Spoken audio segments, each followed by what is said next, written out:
Class साहब, justice अतर मिनल्ला ने New York बार में खिताब किया है और उन्होंने जो अपनी सुप्रीम कोर्ट है उसकी माजी के फैसलों को चार्जशीट कर दिया।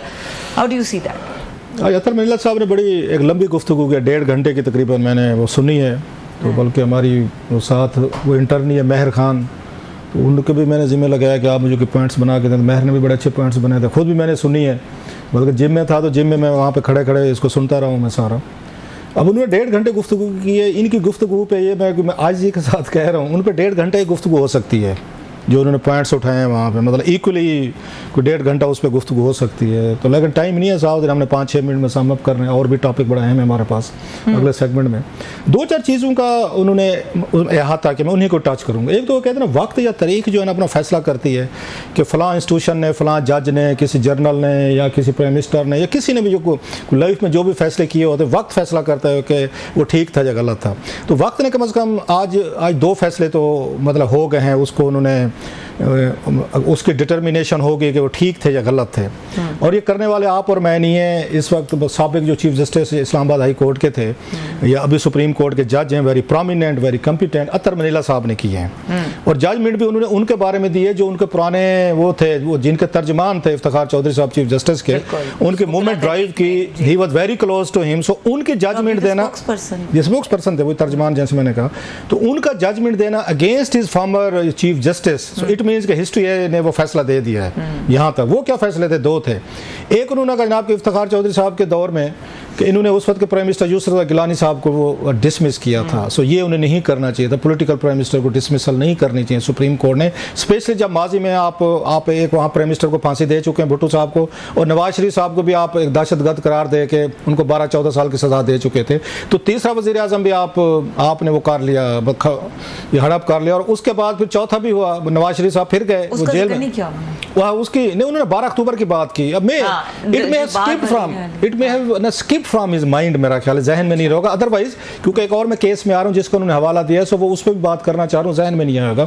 सो उन्होंने ये फैसले दे दिए हैं कि, और दूसरा हुसैन हक्कानी साहब के खिलाफ मेमो गेट था जिसमें गद्दार डिक्लेयर किया गया था हुसैन हक्कानी साहब को, उस पर भी उन्होंने जजमेंट अपनी दे दी है एक तरह से कि जनाब ये भी गलत था। ये अदालतों का काम नहीं है कि वो जाकर किसी भी सिटीजन को, शहरी को, इस तरह के इश्यूज़ में आप उनको गद्दारी उसमें डिक्लेयर करें। और शायद इसलिए उन्होंने जिक्र नहीं किया कि इसमें अप्लीकेंट पता है कौन थे, कौन भूल जाती है, ये नवाज शरीफ साहब और शहबाज शरीफ साहब काले कोट पहनकर वहाँ चीफ जस्टिस साहब की अदालत में गए थे और इन्होंने कमीशन बनवाया था against prime minister Gilani and president Asif Ali Zardari and ये आपके हुसैन हक्कानी साहब जो वहाँ पे एम्बेसडर थे। और किन के कहने पे गए थे? आज तो नहीं मानेगी नवाज लीग, नहीं मानेगी। उस वक्त जनरल ये जो थे बाजवा साहब और general Shuja Pasha, they were playing the cards, बल्कि शॉट्स, ये उनके कहने पे उनको खुश करने के लिए सुप्रीम कोर्ट कहना था। अदरवाइज इनका क्या कंसर्न था, उनसे कोई लड़ाई झगड़ा तो नहीं था, क्योंकि उनको सूट नहीं करता कि हक्कानी साहब जो हैं उनका जो रोल था अमेरिका में, वो सिविलियन हुकूमतों के लिए ज़्यादा प्रो था। वो अमेरिकन को समझा रहे थे कि सिविलियन हुकूमतों को इमदाद दें, एस्टैब्लिशमेंट को इमदाद दे के आपको अब तो कुछ नहीं मिला, इनको एम्पावर करें, इनको पॉलिटिशियंस को। उस पर नाराज़ थी ये पूरी उस वक्त की एस्टैब्लिशमेंट। फिर नवाज शरीफ साहब और शहबाज शरीफ साहब जब सिविलियन को स्ट्रांग होने की बात हो रही थी, वो सुप्रीम कोर्ट पहुँच गए थे और अपने ही प्राइम मिनिस्टर और अपने सदर के खिलाफ उन्होंने कहा जनाब के इन पर गद्दारी के वो करें। सो उस पे कहा। दूसरा जैसे मैंने कहा उन्होंने गिलानी साहब वाला कहा। तीसरी बात जो बड़ी अहम की, जो हार्ट लग रहे थे, and he is very genuine, उनका केस है जो मरियम नवाज साहिबा ने चंद दिन पहले उन पे तनकीद की है। मतलब मरियम नवाज साहिबा को भी देखना चाहिए कि बाज़ लोग मान लिया फैसले में जजेस के पसंद आते हैं, बाज़ नहीं आते, लेकिन अगर किसी बंदे ने आपको कभी किसी लम्हे पे, मुश्किल को लम्हे में थोड़ी सी हिमायत दी हुई है ना, तो थोड़ा सा बंदा उसके एहसान को, चले आपने समझा होगा जी मेरे साथ एक जस्टिस हुआ है, लेकिन वो जस्टिस करना आसान नहीं था। अतर मिनल्ला ने आपको बहुत बड़ी फेवर की हुई है। अतर मिनल्ला कहेंगे मैंने इंसाफ किया था, लेकिन आम आदमी पाकिस्तान में फेवर समझता है कि उस वक्त की, और उस पर क्रिटिसिज्म ले रहे हैं, वो ली थी, मैंने की हुई है, हमने अपने प्रोग्रामों में की हुई है, मैं और अमरतीन सब शो में थे, मैंने वो प्रोग्राम किया है अतर मिनल्ला साहब के माजरत के साथ, मैंने उसी पे प्रोग्राम किया हुआ है, उनके खिलाफ किया हुआ है। हालांकि he is a very good man, उनसे बड़ा पुरानी उनसे दुआ सलाम भी थी। अब वो ये बात ये कह रहे हैं कि जब उस वक्त के एस्टैब्लिशमेंट जनरल बाजवा, जनरल फैज़ खिलाफ थे कि हमने नवाज शरीफ साहब, मरियम साहबा और ये हो गए कैप्टन, ये जो उनके हस्बैंड सफदर, इनको हमने जेलों से बाहर नहीं आने देना। उस वक्त आपको जमानत किसने दी थी? जस्टिस अतर मिनल्ला ने इस्लामाबाद में दी थी। आपको ये बातें थोड़ी सी याद रखनी चाहिए जनाब। और इन्होंने जो वहाँ पे 41-42 पेजेस का लिखा था, वो इन्होंने नोट लिखा था जमानत का, जो बाद में चैलेंज हुआ सुप्रीम कोर्ट में। उस वक्त ये चीफ जस्टिस जो साकिब निसार साहब के दौर में, वो खोसा साहब जो हैं तो वो भी वहाँ पे मौजूद थे। खोसा साहब ने फिर उसका पोस्टमार्टम किया था इनका अतर मनीला साहब की उस जमानत के नोट का। उन्होंने कहा भाई साहब जमानत के नोट में कब ये 42 पेजेस लिखे जाते हैं जजमेंट, आपने तो पूरे का पूरा केस जो है उसका फैसला कर दिया, जो कभी मतलब ट्रायल कोर्ट में चल रहा है, आपने ट्रायल कोर्ट का फैसला दे दिया आपने, तो फिर उसके बाद ट्रायल कोर्ट क्या करेगा? कल को आपके सामने इसने आना है और इसने आके वो चैलेंज होना है केस ने। तो अतर मनीला साहब पे तनकीद आई थी बाकायदा उसमें उनकी जजमेंट में जो उन्होंने लिखी थी खोसा साहब ने, जिस पे मरियम साहब नाराज भी रहते, लेकिन खोसा साहब ने भी इनको फेवर की थी। उन्होंने कहा जनाब क्योंकि अब आपने दे दिए जमानत दे दी, एंड बीइंग ए वुमेन हम इसकी जमानत कैंसिल नहीं करते। नवाज शरीफ साहब ऑलरेडी जेल में थे, उन्होंने कहा इनके कैंसिल करने का तकरीबन था पहले से जेल में, और कैप्टन सफदर की 1.5 साल की थी।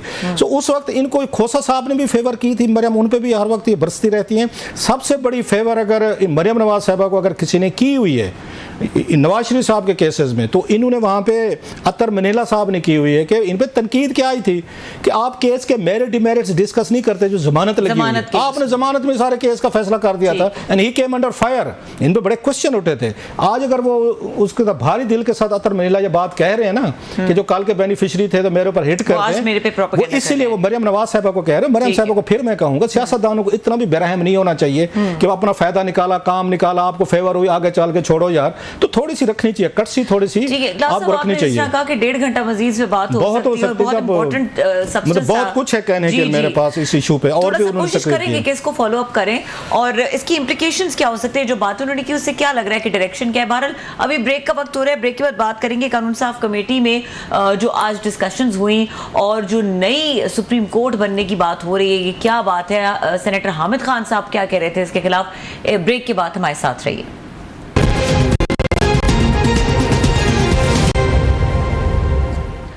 Welcome back. क्लास साहब, सेनेट की कानून इंसाफ कमेटी जो है उसका आज उसकी मीटिंग थी, आप उसमें मौजूद थे और वहाँ पे बहुत अहम बातें डिस्कस हुई, जजेस की परफॉर्मेंस के बारे में, इसके अलावा जजेस की तादाद बढ़ाने का, फिर नई सुप्रीम कोर्ट बनाने का। क्या रहा इस मीटिंग में?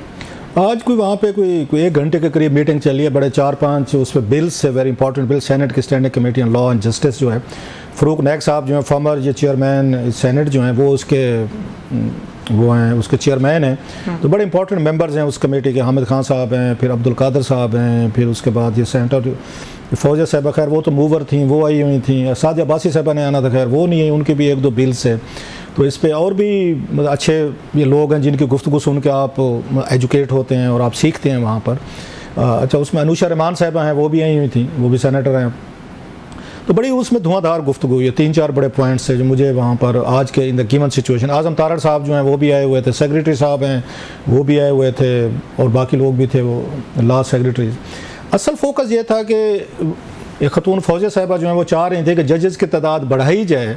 इस वक्त 17 है, इनको ज़्यादा किया जाए, क्योंकि इस वक्त आवाम के केसेस जो है ना सारे के सारे पेंडिंग पड़े हुए हैं। आवाम के केसेस आवाम भी भूल गए, आवाम को भी दिलचस्पी नहीं। वो कहते नहीं पहले सियासी केस ये ज़रा अपने दंगल जो है ना हमारे, ये दंगल ज़रा ये सेटल कर, हमारे केसेस की खैर है। ये बेचारे जलील हो रहे हैं, तंग हो रहे हैं, वकीलों को फीसें दे रहे हैं, पैसे दे रहे हैं, तो वकीलों को तो शायद कोई मसला नहीं होता होगा, वो जो आपका एप्लीकेंट है या जिनके केसेस हैं वो तंग हो रहे हैं। सो उनका ये ख्याल था कि शायद जजेस ज़्यादा कर देने से ना मसला हल हो जाएगा, उनकी ये राय थी। तो उस पर यह बहस हुई कि जजेस ज़्यादा होने चाहिए, कितने होने चाहिए। फिर उस पर उन्होंने जी उनके सेंस ली कि बताएं जनाब कि अभी 17 हैं, 19 करें, 20 करें, 21 करें, 24 करें, 25 करें। तो सेंस बन रही थी कि 21 के करीब कर लिए जाएँ, और तो अगर बेहतर हो जाएगा जजेस अगर ज़्यादा हो जाएँ। तो इस पर एक डिबेट हुई और एक बात भी की उन्होंने कि जनाब इस वक्त ये सुप्रीम कोर्ट जो है सारी एंगेज हुई है, तकरीबन 90% से ज़्यादा केस पिछले सालों में। अब नोट करें कि हर वक्त वहाँ सियासी केस लगा हुआ है, या कॉन्स्टिट्यूशनल जिसको कहते हैं जी कि फलां आपकी पटिशन दे दिए। तो उस पर भी उन्होंने कहा कि जनाब ज़रा चेक कर लें कि अब तक जितने केसेस सुप्रीम कोर्ट ने सुने हैं, जितने घंटे लगे हैं, इसमें कितने सियासी केसेस सुने हैं और कितने आम लोगों के सुने हैं।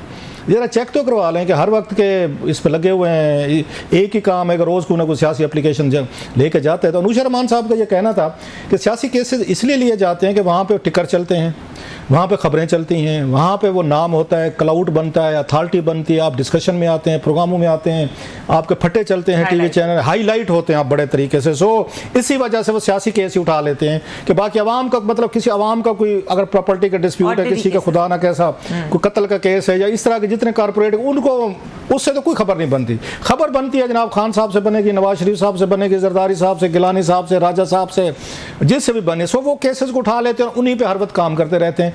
और दूसरा उनका ये कहना था, अनुशा रहमान साहब ने बातें की, बड़ी सख्त बातें भी थी।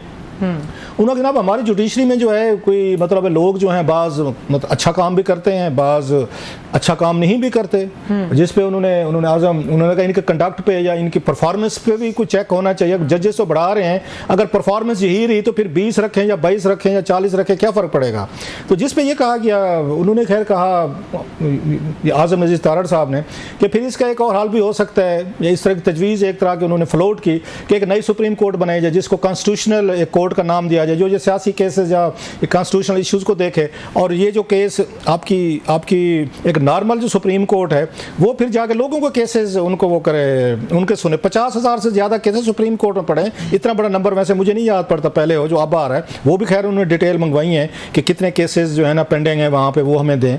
प्लस ये भी बताया उन्होंने कहा कि नई सुप्रीम कोर्ट की जहाँ पे बात हो, जिस पे उन्होंने हामिद खान साहब ने अपोज किया खैर कि नहीं बननी चाहिए, एडॉक जजेस को भी उन्होंने अपोज किया कि एडॉक जजेस भी नहीं होने चाहिए। फिर किसी ने हवाला दिया इंडिया के सुप्रीम कोर्ट का। उन्होंने जनाब इंडिया के बाद ही 1.5 बिलियन के करीब, हमसे 6 गुना बड़ा मुल्क है, वहाँ पे मेरा ख्याल 32 या 34 आपके जजेस हैं सुप्रीम कोर्ट के, if I am not wrong, अगर मैंने सही सुना है।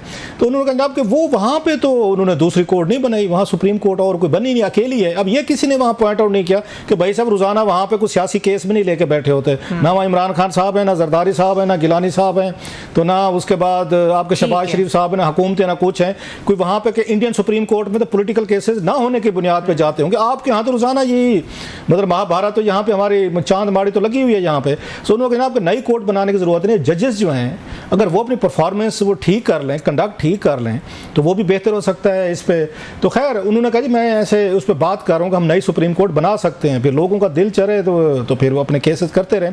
प्लस ये भी बात हुई कि जजेस जो है ना उन्होंने हिंट किया, उन्होंने आजम तारड़ साहब ने कि जनाब कि आप इनको बगैर, बाज़ वकील इतने काबिल हैं कि वो जजेस से भी काबिल हैं कि उनको बाकायदा ज़रूरी नहीं है कि वो पहले जज बने फिर सुप्रीम कोर्ट जाएँ, तो डायरेक्ट भी हो सकते थे। उन्होंने वैसे ही बात की थी। तो उस पर आजम उन्होंने कहा हामिद खान साहब ने कि इस तरह फिर सिफारशी कल्चर ज़्यादा प्रमोट होता है, आप अपने सिफारशी लोग लगा लेते हैं। और उन्होंने बताया कि माजी में कुछ इस तरह की अपॉइंटमेंट्स हो रही थी, तो जब लिस्ट को चेक किया गया तो पता चला सारे जो है ना वो सिफारशी थे। वैसे उनसे हामिद खान साहब से मादरत के साथ माजी में होता ये कुछ रहा है, इन्हीं लोगों के बेंचेस जो है ना, इसी तरह बड़े बड़े जो वकील थे उन्हीं के बेंचेस जो है ना सारी उनके जो ये चेंबर से अपने चेंबर्स के लोगों को उन्होंने जजेस बनवाया। ये माजी में बहुत सारे इल्जाम लगते रहे, उन्हीं को जरिए फिर अगले 10-20 साल वो केसेस भी चलते रहते। मैं आजम उनके हामिद खान साहब के अकेले की नहीं बात कर रहा, बहुत सारे लोग ये कहते हैं कि बड़े बड़े बिग वकील जो है ना खुद जज नहीं बनते, अपने क्लाउड की वजह से ना अपने जूनियर को जज बनवा लेते हैं और फिर 400 चाल यू नो कि फिर क्या